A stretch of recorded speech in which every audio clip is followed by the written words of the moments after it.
Today we are here with the award-winning MC Barber. Hey everyone, this is MC Barber here. Really was my pleasure to make this video. The gentleman that I'm doing a haircut for is a colleague, a barber. He came from England, London, England.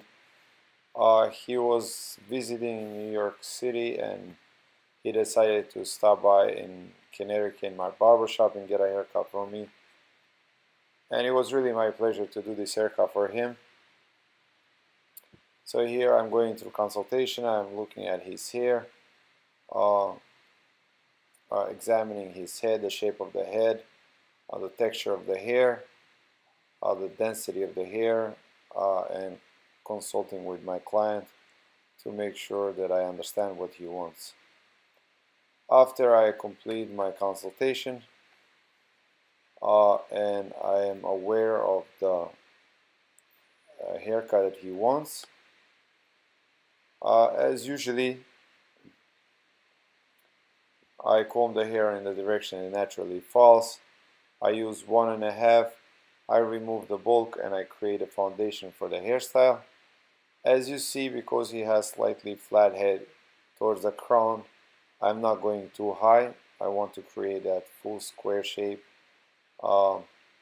I want to create a nice shape, so I'm going to leave that hair there longer. I'm going to stop about at occipital bone and I'm going to make sure that it's full.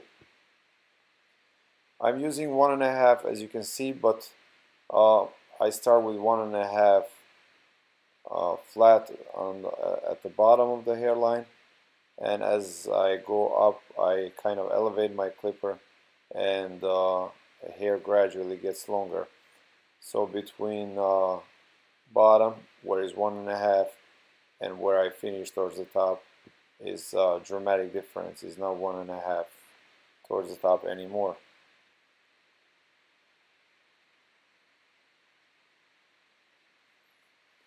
So it was really nice, as I said, to do this haircut for this gentleman.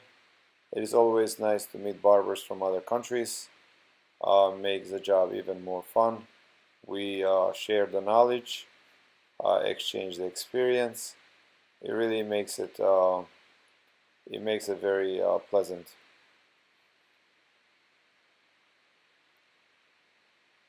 The gentleman spent after the haircut few hours hanging out in our barber shop and sharing his knowledge with us, and as well learning some stuff from us as well.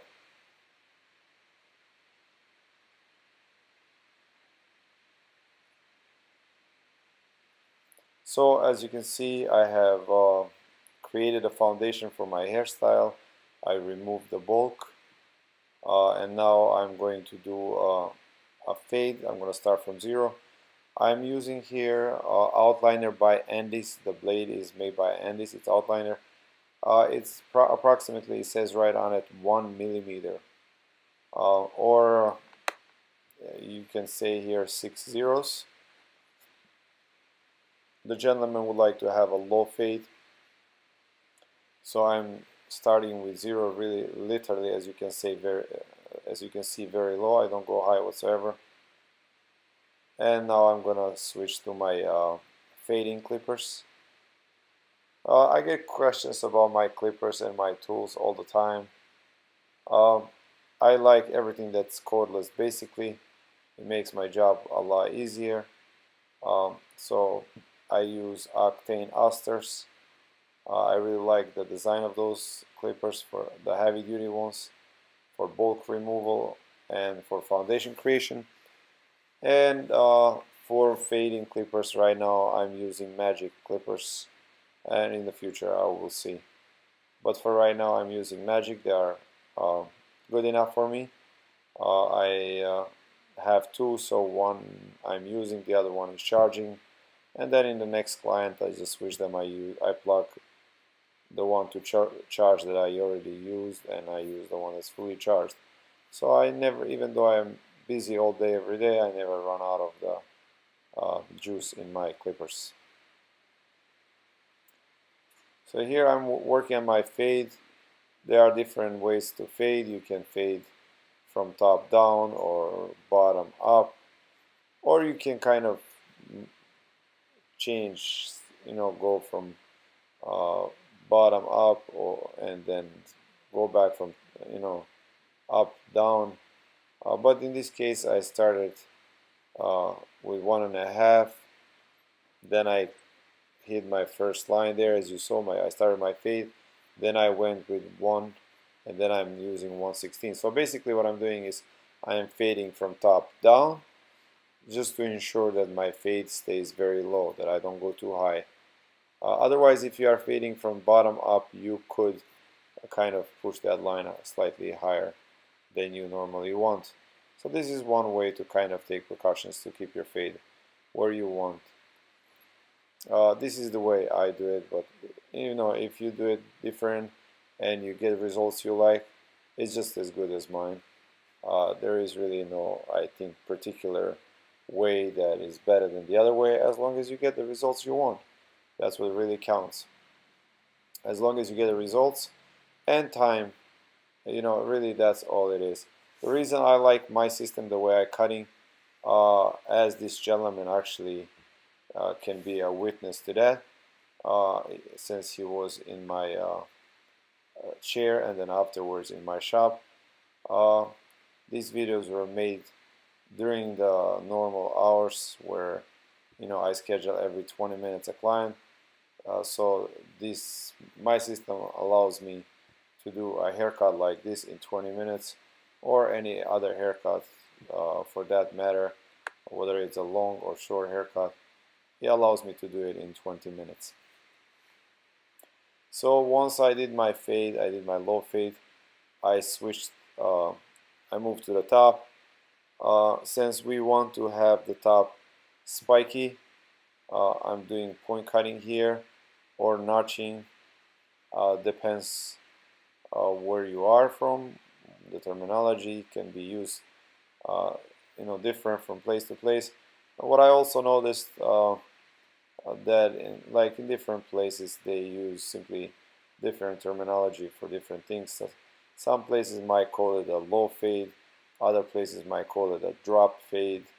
I get a question, what's the difference between skin fade and bold fade? To me they are the same, but I guess in different places they might be different. People might call them, they might actually be different, but for me, I mean, they are the same. So for example, we have a haircut where I come from here called blowout, but in different places they call it thin fade or taper. So it depends where you are. So since we are doing texture top, spiky, kind of messy look, I did some point cutting there. Now I'm gonna connect my sides with a top. I'm gonna do a scissor over comb. This is basically how you do it. Sometimes I get comments asking me to do this instead of razor, since not many people can actually use a straight edge razor to do this. It is a little tricky. I mean, if you really didn't learn how to properly use a razor, you could make really like a hole in the hair that you cannot fix. So it is safe to use scissors if you don't have a proper training of razor. The razor, actually, I sell it on eBay right now. You can actually go to my website, mcbarber.com, and there is a products page, and you can see more about the razor that I use, the red Tondeo razor, and from there you can follow the link to eBay and purchase it if you like. We usually ship them the same day. Really, that's my favorite razor, and I have a review video on it on my website, why I chose that razor over really different razors that are out there that take actually the same blades.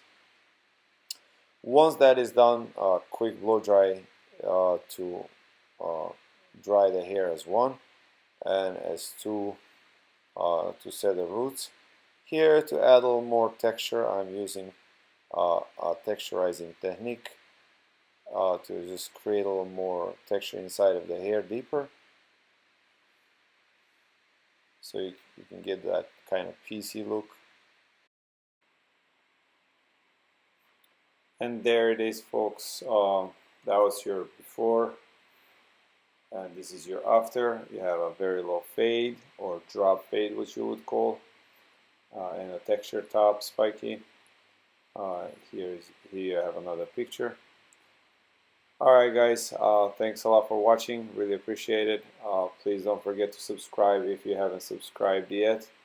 Put a thumbs up if you like my work, really appreciate that too.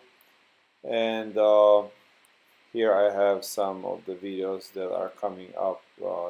Here the photos are coming. Look for them in the weeks to come. Thanks a lot guys, until next time, take care of yourself.